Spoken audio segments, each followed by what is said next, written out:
Hola amigos. El desprestigio en el que está cayendo el mundo occidental ya es humillante, sus propios ciudadanos se mofan. Elon Musk ha colgado una nueva publicación donde se mofa de Estados Unidos descaradamente. Como podéis apreciar en la pantalla, se demuestra que Irán quiere la guerra, según Musk. Eso se demuestra por la osadía que ha tenido Irán de colocar su territorio cerca de las posiciones de las bases militares de Estados Unidos. Acojonante. Occidente ya se ha degenerado del todo, y va a hacer buena la teoría de la trampa de Tucídides, que dice que el imperio OTAN tiene el 75% de posibilidades de caer, llevándose el mundo por delante en una guerra. Encima Musk ofreció acceso a Starlink a organizaciones internacionales y humanitarias en la Franja de Gaza, antes del inicio de la operación terrestre en la Franja de Gaza. Israel prácticamente privó a este enclave de la Autoridad Palestina de Comunicaciones, incluida Internet. Los representantes de los medios de comunicación y muchas organizaciones, incluidas las Naciones Unidas, se encontraron en una situación difícil en este ámbito. El hombre más rico del planeta, el empresario estadounidense Elon Musk, reaccionó ante lo sucedido. En su blog del 28 de octubre anunció la prestación del servicio del sistema global de satélites Starlink, propiedad de la empresa SpaceX del empresario, para organizaciones internacionales y humanitarias en la Franja de Gaza, donde se observan graves problemas con las comunicaciones e Internet desde hace tiempo. Cabe señalar que varias organizaciones ya han comenzado a dar la alarma sobre la imposibilidad de contactar con sus empleados ubicados en la Franja de Gaza. Hemos perdido contacto con nuestro personal en Gaza, instalaciones médicas, trabajadores sanitarios y otros socios humanitarios sobre el terreno, dijo el director de la Organización Mundial de la Salud, Tedros Adhanom Ghebreyesus. La directora ejecutiva del Fondo para la Infancia de UNICEF, Catherine Russell, dijo que estaba muy preocupada por sus colegas en la Franja de Gaza, ya que no podía contactarlos. Estamos profundamente preocupados por la situación en Gaza. Hemos perdido contacto con algunos de nuestros colegas palestinos sobre el terreno. Ya se ha conocido que el dron ucraniano que atacó la central nuclear de Kursk, dañó las paredes de un depósito de residuos radioactivos en Rusia. Otros 2 vehículos aéreos no tripulados cayeron sobre el complejo de edificios administrativos de la central nuclear de Kursk, informa el Ministerio de Exteriores ruso. El ataque ucraniano registrado la noche del jueves contra la central nuclear de Kursk, en Rusia, representa un acto de terrorismo nuclear, que no pudo haberse realizado sin el permiso de los patrocinadores occidentales del régimen de Kiev, declaró este sábado la portavoz del Ministerio de Exteriores ruso, María Zakharova.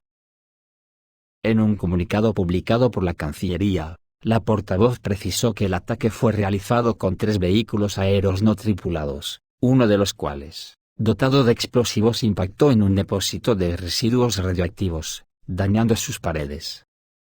Los otros 2 se estrellaron contra el complejo de edificios administrativos de la central.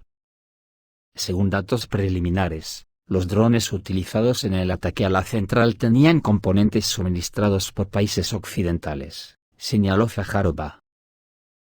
La funcionaria subrayó que estas acciones demuestran que el régimen criminal de Kiev no tiene límites, ni siquiera para cometer actos de terrorismo nuclear.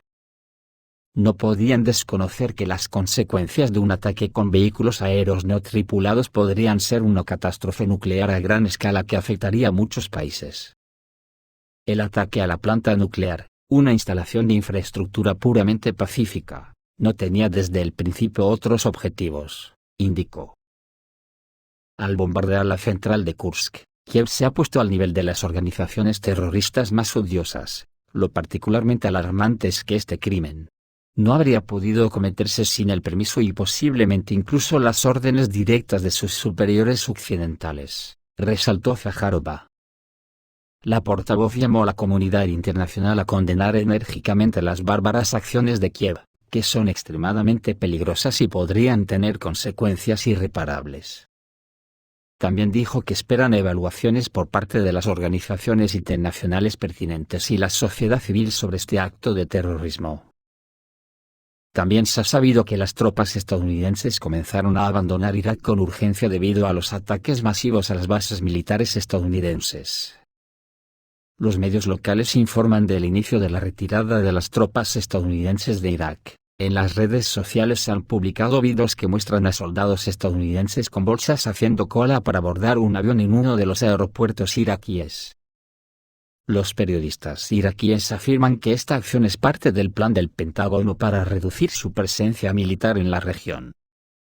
Una de las razones de esta decisión fue probablemente el constante bombardeo de bases militares estadounidenses, que se ha intensificado en los últimos meses.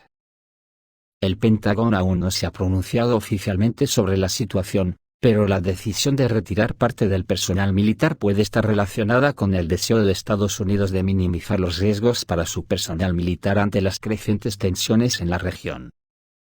Porque yo me imagino que no tendrá nada que ver con que Rusia esté trasladando urgentemente soldados a Siria. Según informes recientes, Irán tiene la intención de transferir a Gaza sistemas de defensa aérea tipo Majid. Estos sistemas de misiles son capaces de alcanzar objetivos aéreos a altitudes de hasta 10 kilómetros. Si los palestinos adquieren tales sistemas, podrían complicar significativamente las operaciones de bombardeo aéreo de la Fuerza Aérea israelí. Se señala que la transferencia de armas a Gaza puede realizarse a través de túneles subterráneos procedentes de Egipto. Estos túneles se han utilizado durante mucho tiempo para el contrabando de mercancías y armas, eludiendo los bloqueos israelíes. Surge la pregunta de por qué los iraníes decidieron dar ese paso ahora. Durante muchos años de conflicto en la región, no se registró el suministro de tales sistemas de defensa aérea a Gaza. Esto puede indicar el deseo de Irán de aumentar su influencia en la región o brindar apoyo adicional a sus aliados contra Israel. Ayer el ejército israelí sufrió sus mayores pérdidas en un día, y el coronel Yair Salam fue capturado por Hamas. Durante la noche pasada, las fuerzas de defensa de Israel sufrieron pérdidas importantes en la zona de Al-Bureij. Según los canales árabes de Telegram, esto ocurrió como resultado de un poderoso contraataque del movimiento Hamas. La información de que el coronel Yair Salam fue capturado causó gran resonancia. Hasta ahora, los funcionarios israelíes no han confirmado ni negado esta información. Tampoco hay comentarios sobre el estado del coronel y las condiciones de su detención. El incidente aumenta las tensiones en la región, donde el conflicto entre Israel y Hamas continúa escalando.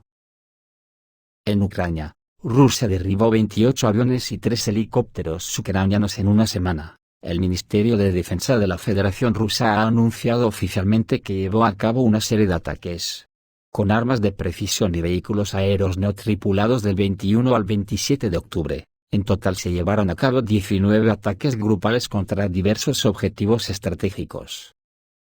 Los objetivos de los ataques cubrieron una amplia gama de instalaciones militares, incluidos arsenales con municiones de artillería, áreas de almacenamiento para embarcaciones no tripuladas, infraestructura de aeródromos militares y bases de combustible y lubricantes. El ministerio también confirmó que los ataques tuvieron como objetivo posiciones de personal militar ucraniano, nacionalistas y mercenarios extranjeros. Todos los objetivos fueron alcanzados con éxito. Además de esto, los sistemas de aviación y defensa aérea de las Fuerzas Aeroespaciales de Rusia registraron la destrucción de 31 aviones de las Fuerzas Armadas de Ucrania. Entre los aviones destruidos se encontraban 20 cazas MiG-29, 8 aviones de ataque Su-25, un bombardero Su-24, 2 aviones de entrenamiento de combate L-39 y 3 helicópteros Mi-8. Esta información indica que el ejército ruso tiene el control total de la iniciativa. Y la OTAN es incapaz de reponer estas armas ya que los arsenales se encuentran bajo mínimos. Esto es todo amigos, reciban un saludo.